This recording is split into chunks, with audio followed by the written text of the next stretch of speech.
Helen Sharman becoming the first Brit in space. She blasted off with 2 Soviet cosmonaut repairmen on a mission designed chiefly to repair the aging Mir Space Station that has been orbiting the globe for 5 years now. So this is my Sokol spacesuit, only used for the emergency situation that the air would actually leak out of the spacecraft. So we wear it for the dangerous times. That's the launch, the docking, and then the landing again.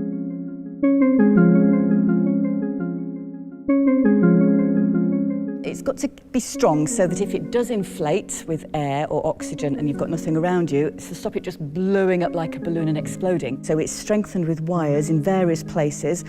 Generally it means that it's not the most comfortable thing to stand up in because it's designed to actually sit inside your seat, and so you're hunched up like this. Now there's a great assortment of sort of bits and pieces to it, of valves and knobs and cables. Do you want to take us through what all these do? The big blue valve on the front is really useful so that if you do inflate the spacesuit, and then you have to do some manoeuvre, which is going to be really difficult to do because you've inflated.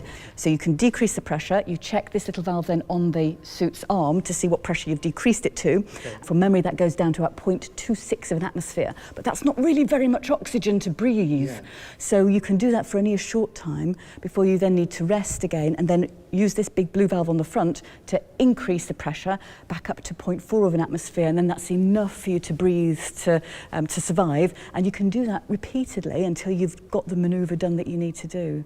Actually, when you are in it and trying to work, how easy is that? It's uncomfortable.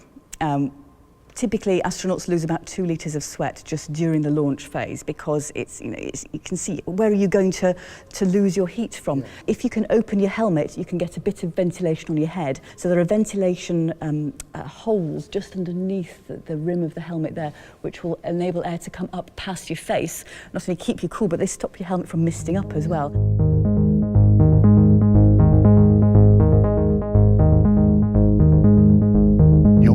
Mir for the first time. Can you remember what was going through your mind? So once you've docked and you've checked that you're not leaking air from the seal, you can then open that hatch and float inside. So it's lovely to be able then to float into these long, thin modules and just go all the way down to an end. And then this wonderful way that you can just stretch out.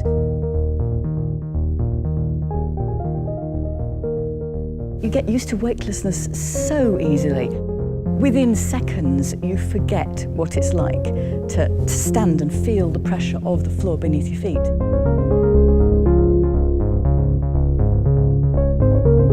And you adopt naturally a different way of moving, so you tend to hold things between your knees or between your feet, and then manoeuvre through the space station with your arms, which is of course the reverse. Normally on Earth you would walk with your feet and hold things with your hands. You just naturally do that.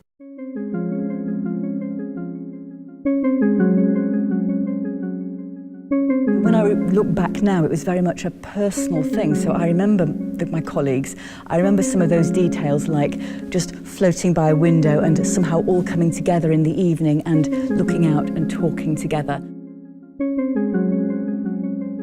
So it's those personal times you remember.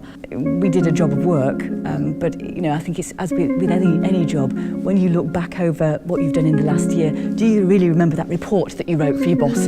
Actually, you remember your colleagues and your interactions with them mostly.